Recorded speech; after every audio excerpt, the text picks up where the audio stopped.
A continuación vamos a dejar la cámara y los micrófonos para Gerson Ávila.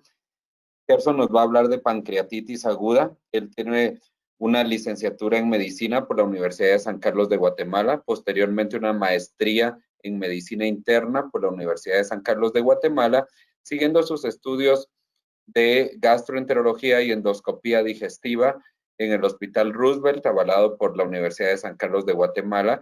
Así también cuenta con un máster CU del Cardenal Herrera acerca de hepatología. Así que el tiempo es tuyo, Gerson. Gracias por aceptar la invitación y bienvenido a esta charla.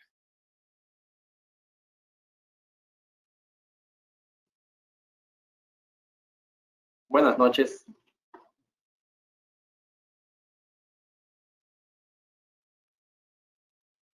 Aparece en mi pantalla, perdón. Bien, está apareciendo ahorita. Ahorita podemos ver tu pantalla. Muy buenas noches. Pues creo que es la plática con mayor público que he dado hasta el momento. Pues con el tema que me tocó compartir el día de hoy con ustedes, pues en la pancreatitis aguda, si bien no hay tratamientos farmacológicos eficaces hasta el día de hoy, se han hecho muchos adelantos en la comprensión de los factores de riesgo y los pasos terapéuticos específicos en este tipo de pacientes. La agenda para la plática de hoy pues comienza con algo sobre el diagnóstico, etiología, evaluación inicial, principalmente el riesgo de enfermedades severas, el manejo inicial con hidratación principalmente intravenosa agresiva, cuál es el rol del IRCP temprano, la nutrición y el manejo tardío de las complicaciones, principalmente la necrosis y la pseudoquistis. Bien. Ahí, tranquilo, para hacer el diagnóstico de pancreatitis, pues por lo general no existe mucha duda, ¿verdad? Generalmente el paciente debe cumplir 2 de los siguientes 3 criterios. Dolor abdominal, característico de pancreatitis aguda, generalmente es descrito en los libros como irradiado en banda, el cual se asocia a náuseas y vómitos. La elevación de la amilasa y lipasa, mayor a 3 veces el límite normal superior. Y hallazgos característicos en estudios de imagen, como la tomografía o una resonancia magnética. La incidencia anual de pancreatitis aguda en países como Estados Unidos es entre 13 y 45 casos por 100,000 personas. Generalmente las principales causas etiológicas son las causas biliares y el abuso de alcohol. La proporción entre hombres y mujeres que presentan pancreatitis es similar, aunque en hombres tiende a ser más común la pancreatitis originada por consumo de alcohol y en mujeres la de origen biliar. Aquí podemos ver, pues, en países como México, que sería lo más próximo a nosotros, pues más o menos el 50% son originadas de origen biliar y el 40% restante son de origen por consumo de alcohol. Algunas otras causas de pancreatitis, pues el IRCP, posterior al mismo, la incidencia de 0.4 al 11%, algunas drogas como la 6-mercaptopurina, azatropina, didanosina, la hipertrigliceridemia en pacientes con niveles mayores a 1000 miligramos por decilitro, hasta un 15 a 20% de dichos pacientes pueden presentar la complicación. Alteraciones anatómicas como el páncreas diviso, la hipercalcemia, el hiperparatiroidismo, alteraciones genéticas, por ejemplo, mutaciones en el gen del SPINK, pero estas son principalmente en niños, y causas idiopáticas hasta en un 10 a un 25%. Para el estudio etiológico, pues en todos los pacientes debe de hacerse un ultrasonido abdominal. En todo paciente mayor a 45 años se debe considerar los tumores también como causa de la pancreatitis, principalmente si no se encuentra la etiología en los estudios iniciales. Y pues los estudios endoscópicos en pacientes con pancreatitis aguda idiopática pues no deben hacerse de rutina, ya que los riesgos y beneficios son poco claros. El curso natural de la enfermedad, pues hay pacientes que pueden no tener manifestaciones clínicas. Hay pacientes que se manifiestan como una pancreatitis leve sin disfunción de órganos que se resuelve en pocos días. ejemplo, hay pacientes que tienen pancreatitis severa con complicaciones ya sean locales o sistémicas. Y pues ya para hablar un poco en cuanto a la mortalidad, cuando vemos de manera global la pancreatitis, tiene una mortalidad hasta un 2%. Cuando individualizamos según el tipo de presentación que tuvo la pancreatitis, en pancreatitis intersticial es un 1%, si presenta pancreatitis necrotizante un 12%, y si ya presenta una necrosis infectada hasta un 25%. Si vemos con la presencia de fallo orgánico o sin fallo orgánico, pues puede llegar hasta un 35%. El principal método de clasificación es el sistema de clasificación de Atlanta, que fue creado para 1992 y modificado por un consenso internacional en el 2012. Esta clasificación pues divide a la pancreatitis aguda en leve, moderadamente severa y pancreatitis severa. Principalmente en la pancreatitis leve no hay falla orgánica, no hay complicaciones sistémicas. En la pancreatitis aguda moderadamente severa ya aparece la falla orgánica, pero la misma tiende a resolverse en las primeras 48 horas y puede presentarse con complicaciones locales sin falla orgánica persistente. Y la pancreatitis aguda severa, pues la falla orgánica persiste por más allá de las 48 horas. Pues se han creado múltiples métodos validados para intentar pronosticar la gravedad del curso de la pancreatitis. Algunos emplean pruebas simples como la proteína C reactiva, la urea, la procalcitonina.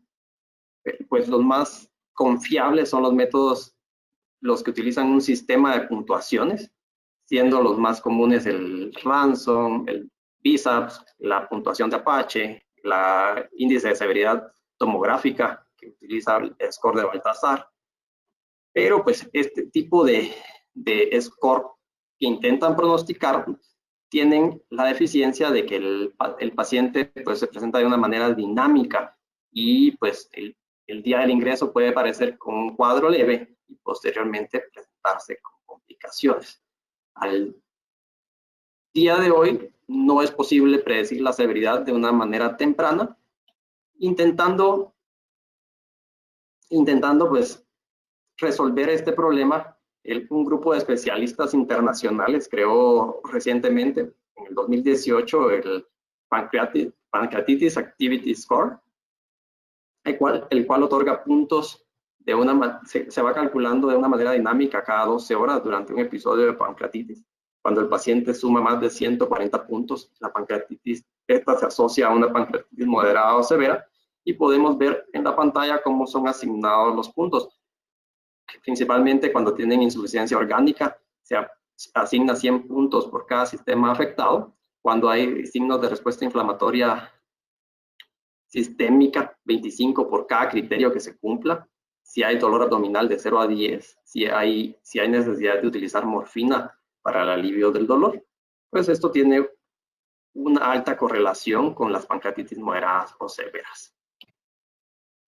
Bien, el paciente como tal, pues como es un paciente dinámico al día de hoy, a pesar de que existen varios scores pronósticos, se recomienda el uso de por lo menos 2 para guiarnos inicialmente cuál va a ser la terapia, cuál va a ser el nivel de cuidados, pero pues siempre debemos de tomar en cuenta lo que son los factores de riesgo para el desarrollo de una enfermedad grave, principalmente edades mayores a 55 años, la presencia de índices de masa corporal mayores a 30, cuando se presentan con colangitis, cuando presentan deshidratación o hipovolemia inicial, con niveles de, deshidratación inicial o hemoconcentración, con niveles de BUN, creatinina o hematocrito elevados, pacientes que presentan comorbilidades o pacientes que tienen signos de respuesta inflamatoria sistémica, disfunción orgánica al ingreso o derrame pleural o infiltrados en una radiografía de tórax inicial. Generalmente, si identificamos este tipo de factores de riesgo, el paciente debería ser monitorizado de una manera más intensa para poder hacer ajustes en el tratamiento en el momento que se requiera. Si quisiéramos basarnos en una sola prueba para intentar saber qué pacientes necesitan como monitorizarse de una mejor manera, pues el BUN al ingreso, o ya sea de que está elevado o incrementándose, se ha mostrado desde hace más de una década que nos puede predecir qué pacientes van a sufrir complicaciones. Pues aquí en la imagen podemos ver que los que no han sobrevivido tienen niveles que son persistentemente elevados o que se están incrementando, mientras que los que sobreviven al episodio de pancreatitis aguda tienden a mostrar niveles con tendencia hacia la baja. Pues ya pasando a lo que es la terapia, debemos de iniciar con una hidratación. Los pacientes con pancreatitis aguda, pues grave, pues generalmente se presentan con hipovolemia y pueden sufrir hipotensión secundaria a una respuesta inflamatoria sistémica. Pues tanto las guías del American College of Gastroenterology, la Asociación Americana de Pancreatología, nos dicen que el objetivo es la hidratación agresiva. El objetivo debe ser una hidratación agresiva, pero intentando normalizar el boom en las primeras 24 a 48 horas. La hidratación agresiva se define como administrar entre 250 y 500 ml por hora de soluciones cristaloides, de preferencia entre las primeras 12 a 24 horas, a menos de que existan comorbilidades renales o cardiovasculares. Si hay hipotensión arterial, se debe valorar un bolus de soluciones, generalmente a 20 cc por kilogramo. La solución de elección desde hace algunos años, después de algunos estudios, luego mostraré uno de ellos, es el lactato de Ringer. Y pues también se recomienda lo que es la reevaluación en intervalos frecuentes, con periodos de 6 a 8 horas, por las primeras 24 a 48 horas. El objetivo, pues como les había mencionado, es disminuir el boom. La reanimación con líquidos más rápido al ingreso, pues sí se ha notado en el estudio de Gardner en Pancreatology del 2009, nos muestra de que cuando la rehidratación se hace en las primeras 24 horas, con mayores cantidades de volumen, pues sí hay una diferencia en la mortalidad. En la mortalidad de una manera significativa, no siendo significativa si la rehidratación se da entre 24 y 48 horas o 72 horas. La solución del lactato de Ringer pues, disminuye lo que son la respuesta inflamatoria sistémica comparada con la solución salina. Este es el estudio del Dr. Wu, presentado en Clinical Gastroenterology and Pathology en el 2011, donde pues él nos muestra el algoritmo de reanimación con fluidos dirigido a objetivos. En este algoritmo pues se inicia con 20 mililitros por kilogramo en bolus y posteriormente se deja una infusión a una velocidad de 3 mililitros por kilogramo por hora. Se hace el primer checkpoint a las 8 horas, donde se debe valorar que el boom esté disminuyendo o se haya normalizado, que sería una respuesta a las soluciones. Si el paciente no ha respondido, pues se vuelve a repetir el mismo esquema. Si el paciente responde, pues se disminuyen las soluciones a 1.5 ml por kilogramo por hora, a las 16 horas el segundo checkpoint, 24 horas tercer checkpoint. Según este estudio, pues no hubo diferencias en la cantidad de líquidos administrados entre los grupos al comparar el Goldberg a la reanimación dirigida en objetivos o la reanimación estándar, pero pues sí hay diferencias principalmente en lo que es la disminución de lo que es el SIRS y los niveles de proteína C reactiva. Posteriormente a este estudio, pues las recomendaciones de las guías internacionales sí nos dicen de que es la solución de elección. A pesar de esto, no hay diferencias clínicamente significativas en los objetivos clínicos con morbimortalidad ni en eventos adversos. Tampoco hubo diferencia en lo que era la estancia hospitalaria, transferencia a intensivos, la necrosis, la infección, falla orgánica o en muertes. En cuanto al manejo del dolor, pues no existe una recomendación de un medicamento específico. Se pueden utilizar antiinflamatorios no esteroideos, utilizarse morfina, meperidina, con un periodo de administración entre 2 a 4 horas, preferentemente por vía parenteral, monitorizándose la saturación de oxígeno debido a que pueden producir depresión respiratoria, e incluso en guías actuales pues ya se menciona el uso de administración por catéter perdón, se me ha ido el nombre, o administrado por anestesiólogo en catéter epidural, perdón. En cuanto a la nutrición, pues el apoyo nutricional mejora los resultados y limita las complicaciones en pacientes con pancreatitis aguda grave. Esto se confirmó ya en varios metaanálisis y pues se ha recomendado que el inicio debe ser temprano. No hay diferencias entre el tipo de dieta que se utilice. Se puede iniciar con una dieta baja en grasas inicialmente. Se prefiere la vía enteral sobre la parenteral, ya que la misma mantiene la barrera intestinal, evita la translocación bacteriana al disminuir la permeabilidad, mantiene la flora intestinal menos patogénica y pues se asocia con menos morbilidad, mortalidad y complicaciones infecciosas. Bueno, siempre que vamos a iniciar alimentación, pues si el paciente no, por su estado general, no puede alimentarse por vía oral, pues siempre surge la duda, ¿le damos alimentación por sonda nasogástrica o nasoyunal?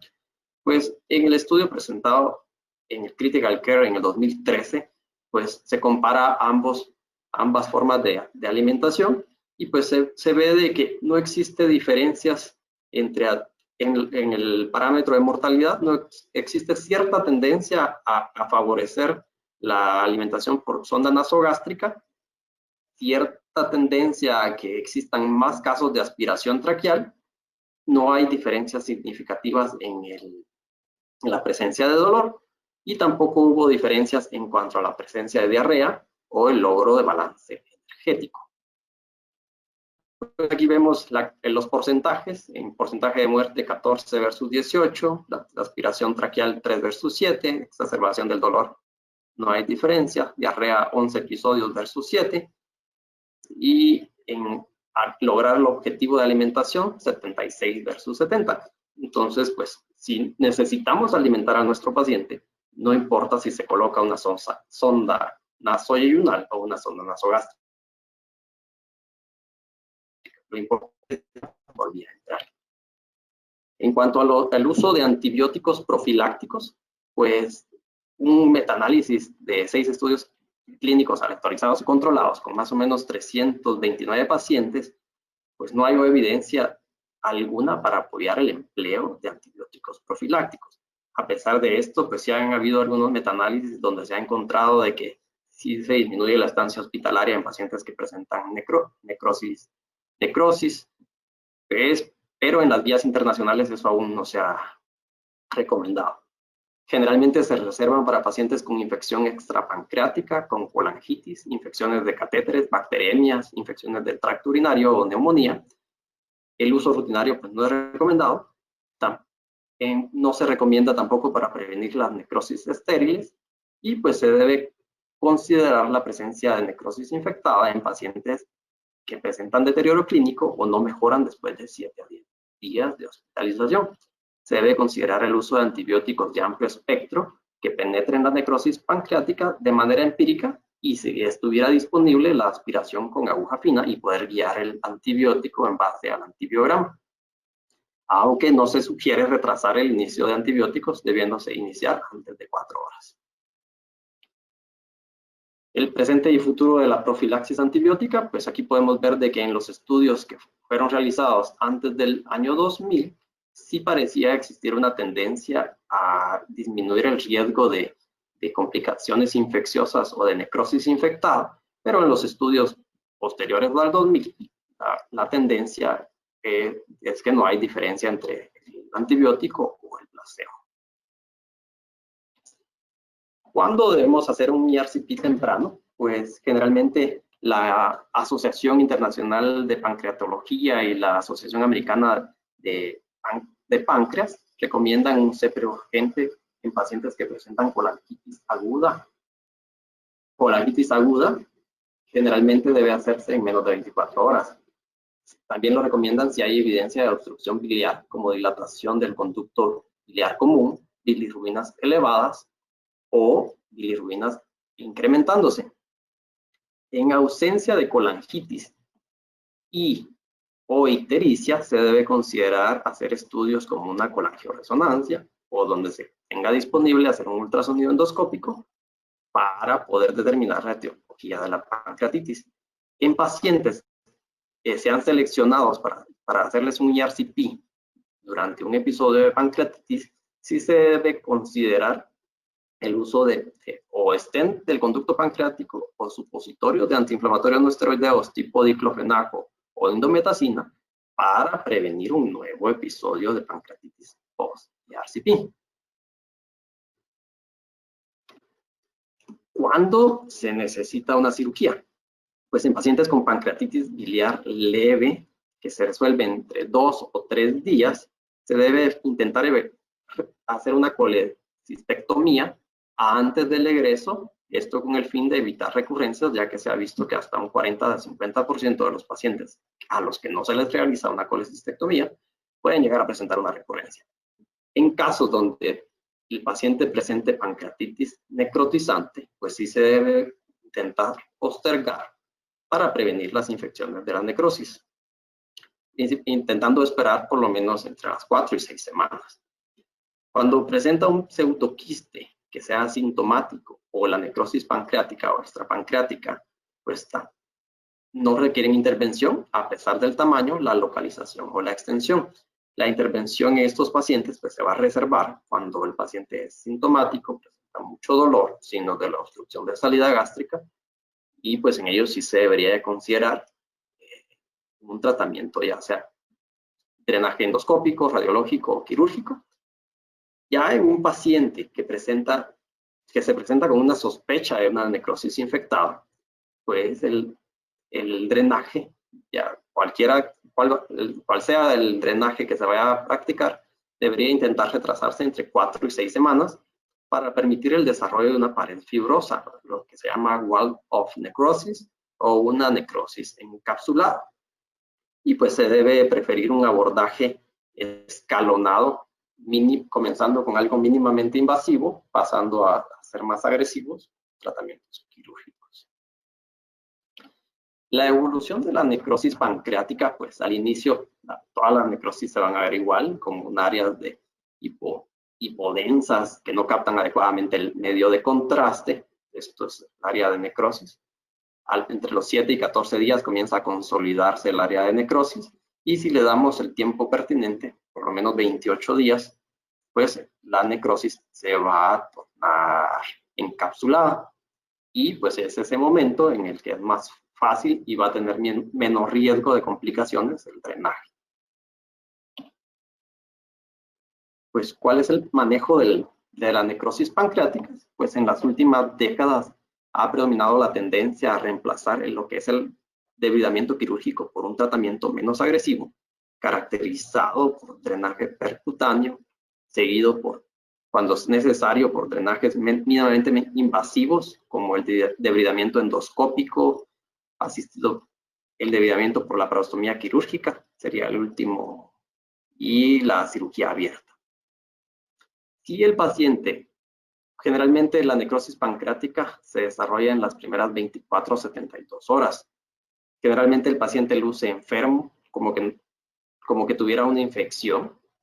El 50% de los pacientes puede llegar a presentar falla orgánica.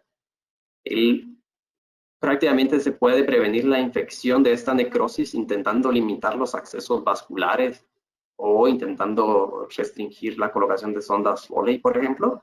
Y también se puede prevenir la infección al alimentar por vía enteral comparado con el uso de alimentación parenteral total.